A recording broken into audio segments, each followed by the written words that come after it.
चलिए सर, तो आपने फाइनली एक होमवर्क दिया था हमें क्वेश्चन नंबर 2 जो कि हमें घर से सॉल्व करना था, बट ऐसा हमें डाउट है कि हमने जो सॉल्व किया है वो सही है कि नहीं।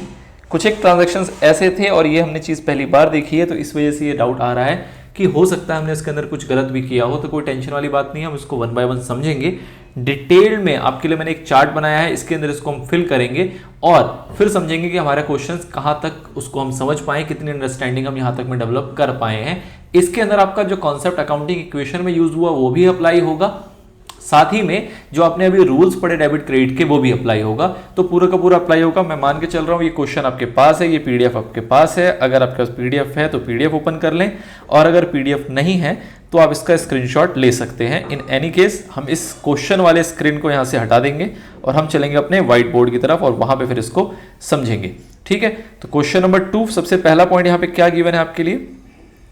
सबसे पहला पॉइंट आपको दिया जा रहा है क्या कि आपको from the following information, question क्या है, from the following information state the nature of accounts. तो हमें क्या करना है, इनका नेचर बताना है, नेचर ऑफ अकाउंट बताना है।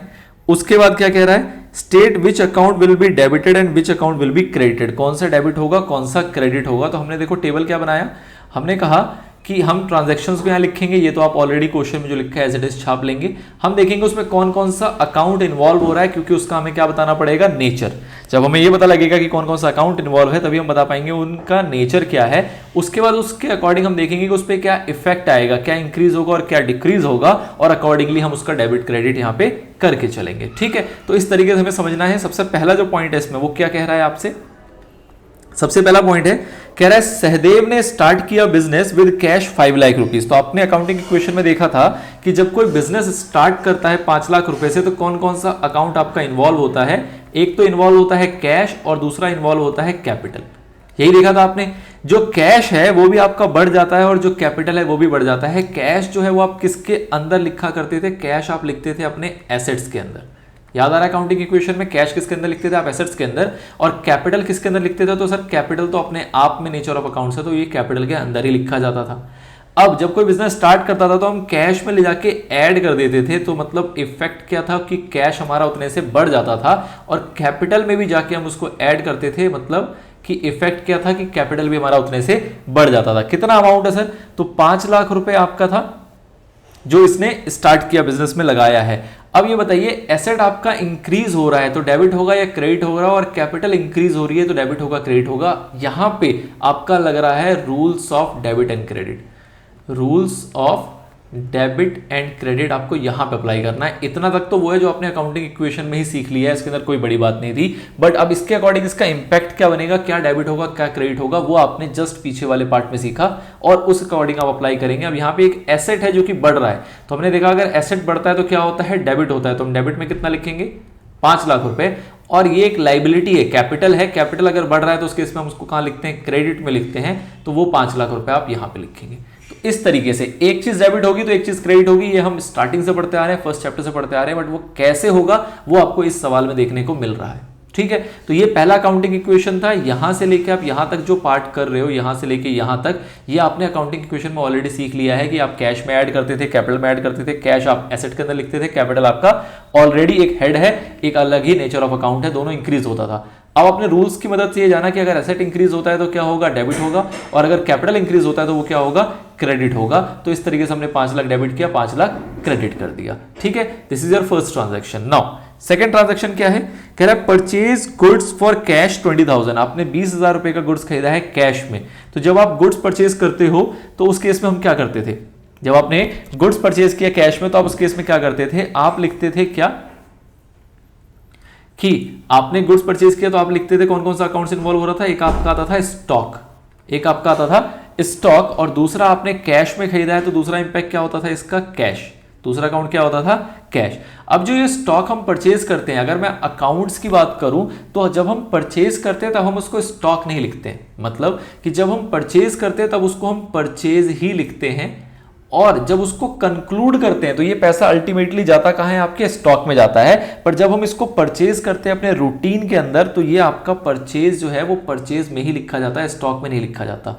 इसको आप इस तरीके से समझें कि आपने एक साल के अंदर कुल मिला के ऐसे परचेजेस 50 बार किए, तो 50 बार आप स्टॉक नहीं लिखेंगे, 50 बार आपने परचेज किया है उसके बाद जितना भी माल आपका इकट्ठा हुआ उसको आपने मल्टीपल टाइम्स पूरे साल में सेल भी किया होगा, और इन दोनों को जब नेट करेंगे तब जो भी आपका रिजल्ट बचेगा वो रिजल्ट आपका क्या होता है, वो आपका स्टॉक में जाता है, जो कि बचा हुआ पैसा, जो बचा हुआ सामान है, जो बचा हुआ गुड्स है, वो आपका मोटे तौर पर स्टॉक कहलाता है। ठीक है, चलिए, बट कोई दिक्कत नहीं, अभी फिलहाल जितनी इंफॉर्मेशन अपने को पता है उसके बेसिस पे ही हम आगे बढ़ेंगे। तो हमने लिखा स्टॉक जो कि अल्टीमेटली परचेज है, और हमने दूसरा लिखा कैश। क्या करते थे आप स्टॉक में जाके ऐड कर देते थे, तो ये आपका स्टॉक बेसिकली इंक्रीज हो जाता था।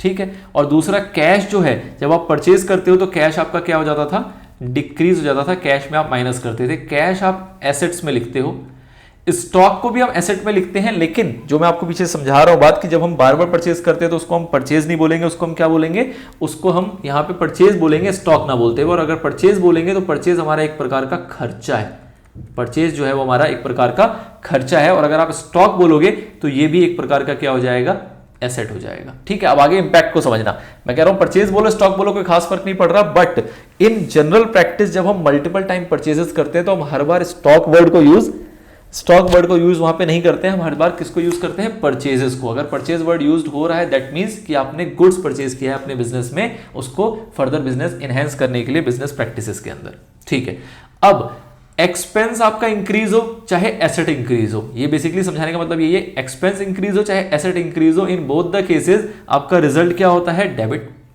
तो 20,000 आप डेबिट में लिखोगे, और एसेट आपका डिक्रीज होगा, इसमें तो कोई और ऑप्शन ही नहीं है, एसेट डिक्रीज होगा तो आपका वो क्या हो जाएगा, क्रेडिट। तो 20,000 रुपए से एसेट आपका क्रेडिट हो रहा है, और 20,000 से आपका एक्सपेंस या एसेट जो भी कह लो वो यहाँ पे डेबिट हो रहा है। इसके ऊपर हम और चर्चा करेंगे आगे, बट फिलहाल मैंने आपको दोनों व्यू दे दिया कि परचेज लिखो तो भी इंपैक्ट वही है, और अगर आप एसेट लिखोगे तो भी इंपैक्ट वही है। इसलिए ये दोनों के नेचर सेम माने जाते हैं, एक्सपेंस और एसेट, इसलिए दोनों के दोनों सेम माने जाते हैं, क्योंकि कई बार कुछ ऐसे एसेट होंगे जिसको हम डायरेक्टली एक्सपेंस में ले जाते हैं, और कुछ ऐसे एक्सपेंस होते हैं जिसको हम एसेट में ले आते हैं, जो कि आपने स्टार्टिंग में पढ़ा था, क्या, रेवेन्यू एक्सपेंडिचर और कैपिटल एक्सपेंडिचर। रेवेन्यू एक्सपेंडिचर है तो वो एक्सपेंस कहलाता है, लेकिन जैसे ही कैपिटल एक्सपेंडिचर होता है वो क्या बन जाता है, एसेट। तो इसलिए इन दोनों के इफेक्ट को हमेशा सेम रखा जाता है, और बाकी जो 3 बच गए उसके इफेक्ट को सेम रखा जाता है।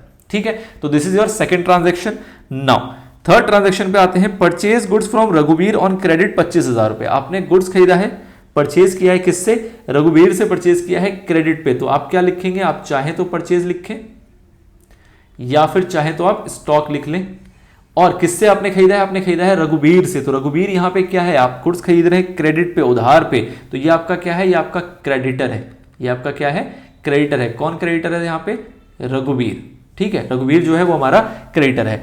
अब जब आप स्टॉक परचेज करते थे तो आपका ये क्या होता था, स्टॉक इतने से बढ़ जाता था, इंक्रीज होता था, और क्रेडिटर जो है ये एक लाइबिलिटी है, और ये भी आपकी साथ में बढ़ जाया करती थी। अकाउंटिंग इक्वेशन की बात कर रहा हूं फिलहाल में, कि जब हम कोई माल उधार पे खरीदते थे तो आप स्टॉक में जोड़ देते थे, और इधर लाइबिलिटी में जोड़ देते थे कि आपके ऊपर उधार चढ़ गया, जो कि आपको भविष्य में चुकाना पड़ेगा, भविष्य में वो उधार उतारना पड़ेगा। दोनों इंक्रीज हो जाएगा। क्रेडिटर है, इसका नेचर ऑफ अकाउंट क्या होगा, आपका लाइबिलिटीज। और परचेज या स्टॉक की बात करें तो परचेज अगर मैं लिखूंगा तो मैं कहूंगा इसका नेचर ऑफ अकाउंट है एक्सपेंस, और अगर स्टॉक लिखूंगा तो इसका नेचर ऑफ अकाउंट्स क्या हो जाएगा, assets. In both the cases अगर एक्सपेंस या एसेट आपके बढ़ रहे होते हैं तो आप क्या करते हो, डेबिट। कितने का आपने सामान खरीदा था, 25,000, ये डेबिट हो जाएगा। लाइबिलिटीज आपकी बढ़ रही है तो ये क्या होगा, क्रेडिट, तो ये आपका क्रेडिट हो जाएगा। एक चीज आप इसकी खूबसूरती को ध्यान देना कि इन एनी केस आप देखोगे जब इन सारी ट्रांजैक्शंस को, तो एक डेबिट होगा तो दूसरा क्रेडिट होगा, दूसरा क्रेडिट होगा तो पहला डेबिट होगा। कभी भी ऐसा नहीं होगा कि दोनों के दोनों डेबिट हो रहे हो या दोनों के दोनों क्रेडिट हो रहे हो। इसलिए कहा जाता है कि अकाउंटिंग डबल एंट्री में जब काम करती है तो उसका डुअल एस्पेक्ट होता है, एक डेबिट होगा तो दूसरा क्रेडिट होगा ही होगा। इसको हम ये नहीं बोल सकते कि एक प्लस होगा तो दूसरा प्लस नहीं हो सकता, एक प्लस होगा तो दूसरा माइनस ही होगा, ऐसा जरूरी नहीं है। बट डेबिट क्रेडिट की लैंग्वेज में ऐसा कहा जाता है कि एक डेबिट होगा तो दूसरा क्रेडिट होगा ही होगा, उसका इंपैक्ट। ठीक है, तो उसके एग्जांपल आप यहां पे देख रहे हो।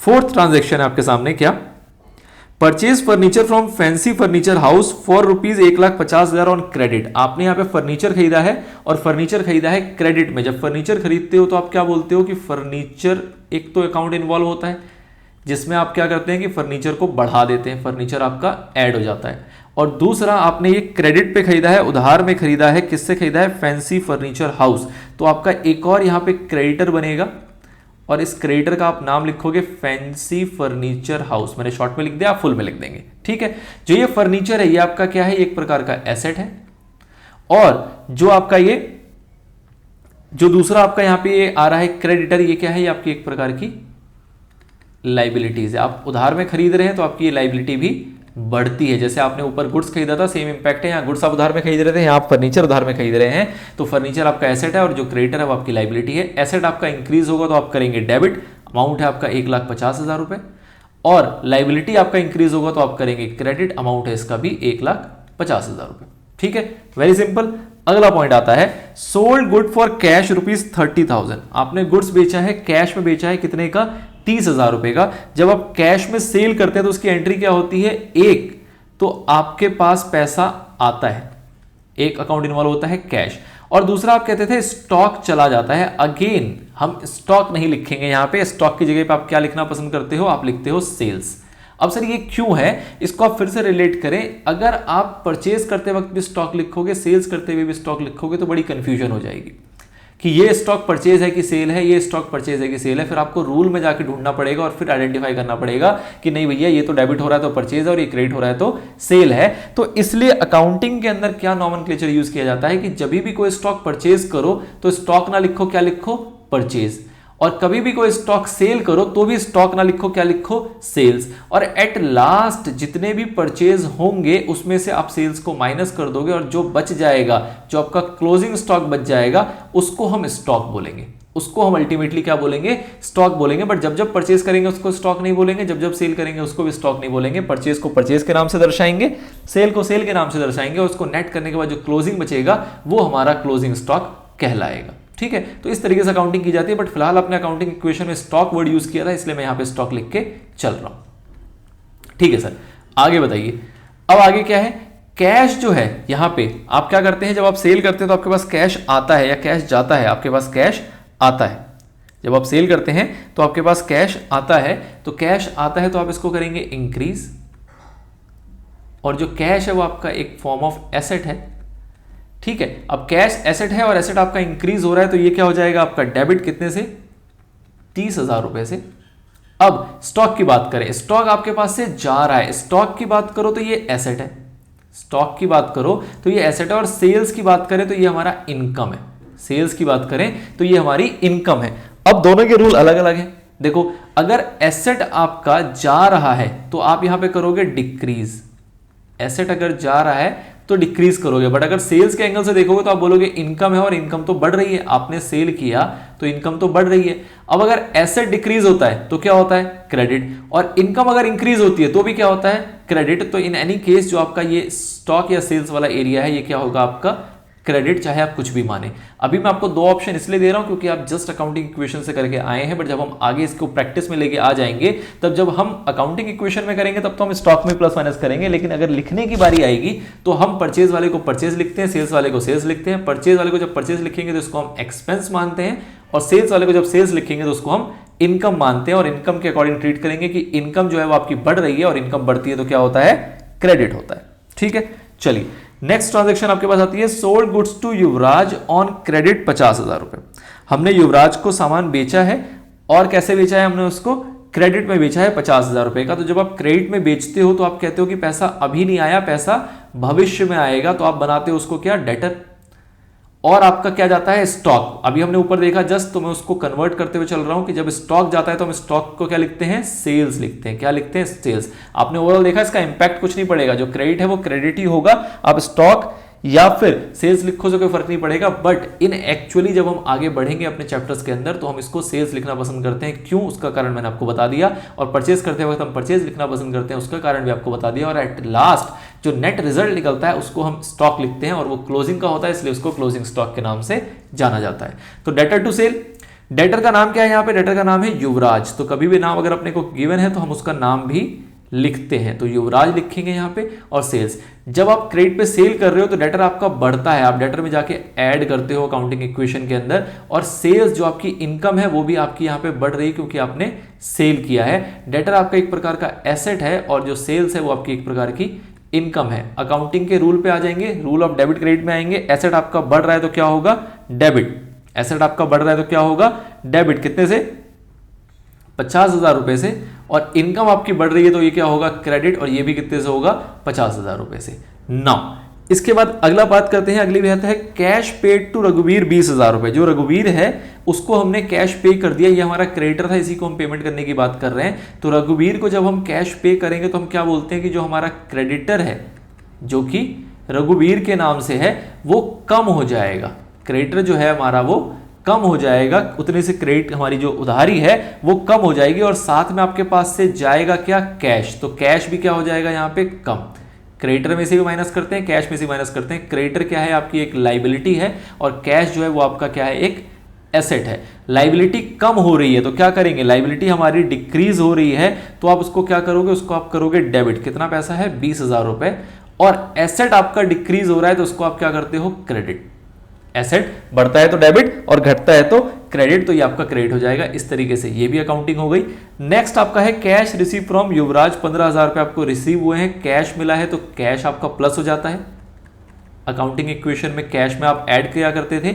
और किससे मिला है, युवराज से। युवराज क्या था, आपका एक डेटर था, तो आप यहां पे लिखोगे डेटर युवराज, और युवराज से जो पैसे मिलने थे वो आपको मिल गए तो आपका डेटर उतने से क्या हो जाएगा, कम हो जाएगा। उतने से क्या हो जाएगा, ये कम हो जाएगा। कैश भी क्या था, एक प्रकार का एसेट, और डेटर भी जो है वो भी क्या है, एक प्रकार का एसेट। एक एसेट बढ़ रहा है तो आप करोगे डेबिट, कितने से, 15,000 रुपए से, और एक एसेट आपका घट रहा है जो कि डेटर है वो भी कितने से, 15,000 से। ठीक है। Last but not the least, paid rent है 10,000 रुपीज। तो आपका रेंट क्या है, एक प्रकार का एक्सपेंस। रेंट क्या है, एक प्रकार का एक्सपेंस जिसको आप एडजस्ट करते थे किससे, कैपिटल के साथ। बट यहां पे हमें एक्सपेंस और इनकम का स्कोप गिवन है तो हम एक्सपेंस को एक्सपेंस में ही लेके चलेंगे, कैपिटल में सीधा उठा के नहीं लेके जाएंगे। रेंट पे किया है तो दूसरा इंपैक्ट आपके कैश में पड़ता था। आप बोलते थे कि रेंट पे किया, कैपिटल से माइनस कर दो। बट अगर खर्चे के पॉइंट ऑफ व्यू से मैं बात करूं तो रेंट क्या है, एक प्रकार का आपका एक्सपेंस है जो कि बढ़ रहा है। एक्सपेंस क्या है, बढ़ रहा है, तो आप इसको क्या करोगे, इंक्रीज करोगे। और कैश जो है वो आपका एक प्रकार का एसेट है और आपने पे किया है तो वो आपका जा रहा है तो उसको आप क्या करोगे, डिक्रीज करोगे। रेंट कितना आपने पे किया, 10,000 रुपए, तो ये आपका एक्सपेंस अगर डेबिट हो रहा है, मतलब एक्सपेंस अगर इंक्रीज हो रहा है तो आप उसको डेबिट करते हो, और अगर एसेट आपका डिक्रीज हो रहा है तो आप उसको क्रेडिट कर देते हो 10,000 रुपए से। इसमें ध्यान देना, अगर कोई व्यक्ति ऐसा बोले कि सर इसको कैपिटल के एंगल से समझाओ, तो रेंट आप क्या करते थे, आप रेंट ना लिख के आप उसको कैपिटल से क्या कर देते थे, माइनस। तो अगर आप वैसे भी समझेंगे तो कैपिटल से आप क्या करते थे, माइनस। तो यहां पे आप क्या करोगे, डिक्रीज, और यहां इसका नेचर भी क्या लिखोगे, कैपिटल। अब कैपिटल अगर डिक्रीज होता है तो भी क्या होता है, डेबिट ही होता है। अगर कैपिटल डिक्रीज होता है तो भी क्या होता है, डेबिट ही होता है। बट जब हमने अकाउंटिंग इक्वेशन देखा तो हमारे पास तीन ही स्कोप थे। हम एक्सपेंस और इनकम को क्या करते थे, मर्ज कर दिया करते थे, किसके साथ, कैपिटल के साथ। बट यहां पे जब हम rules of debit and credit देख रहे हैं अपने अमेरिकन अप्रोच के अंदर, तो यहां पे हमारे पास तीन अकाउंट और हैं। कैपिटल अलग है, एक्सपेंस अलग है और इनकम अलग है, तो इस वजह से उनको उनके अकॉर्डिंग ही ट्रीट करके चलेंगे। ठीक है। अब ये जो आपने रूल पढ़ा, इस रूल से आप देखेंगे आप क्या बना पाए। आपका एक आगे चल के चैप्टर आएगा जर्नल एंट्री का, आपने जर्नल एंट्री बना दी है। आपने अगर अकाउंटिंग इक्वेशन समझ लिया इतने पार्ट में, जो आपका स्टार्टिंग का पार्ट था अकाउंटिंग इक्वेशन का, वो आपने समझ लिया इस वाले पार्ट के अंदर। यहां पे आपने अपने अकाउंटिंग इक्वेशन को क्लियर किया और इसमें आपने अपने rules of debit and credit को क्लियर किया, और इन सबको जोड़ दोगे अगर आप, तो आपने मोटे मोटे तौर पे अपनी क्या पास कर ली है, जर्नल एंट्री, जो हम आगे सीखेंगे और जिसमें लोगों को बड़ी कठिनाई आती है। आपने बड़े आसानी से उसको समझ लिया कि अगर कोई बोलता है किसी ने कैश इंट्रोड्यूस किया है तो उसकी जर्नल एंट्री क्या होगी, कैश अकाउंट डेबिट 5 लाख रुपए और कैपिटल क्रेडिट हो जाएगा 5 लाख रुपए से। किसी ने बोला कि कैश में सेल किया है तो कैश अकाउंट डेबिट 30,000 रुपए और सेल्स आ जाएगा कितने का, 30,000 रुपए।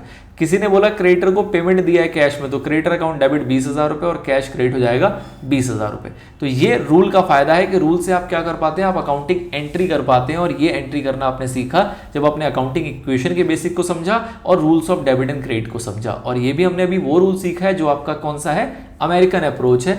आप इसमें आगे बढ़ेंगे जब ट्रेडिशनल अप्रोच पे आएंगे, जब इंग्लिश अप्रोच पे आएंगे, तो उसके अंदर भी आप यही चीजों को समझेंगे और उन दोनों को मिक्स करके आप अल्टीमेटली क्या करने के लायक बन जाएंगे, जर्नल एंट्रीज पास करने के लायक बन जाएंगे। तो ये एक बहुत होलिस्टिक व्यू था जिसके अंदर हमने अपने अकाउंटिंग इक्वेशंस को रिलेट करते हुए rules of debit and credit तक अपने आप को पहुंचा दिया, और अल्टीमेटली हमने देखा कि हमने इसकी मदद से जर्नल एंट्री भी हमने बना ली।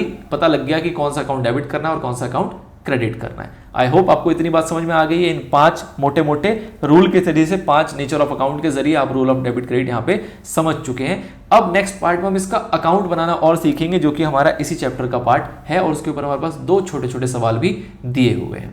ठीक है सर।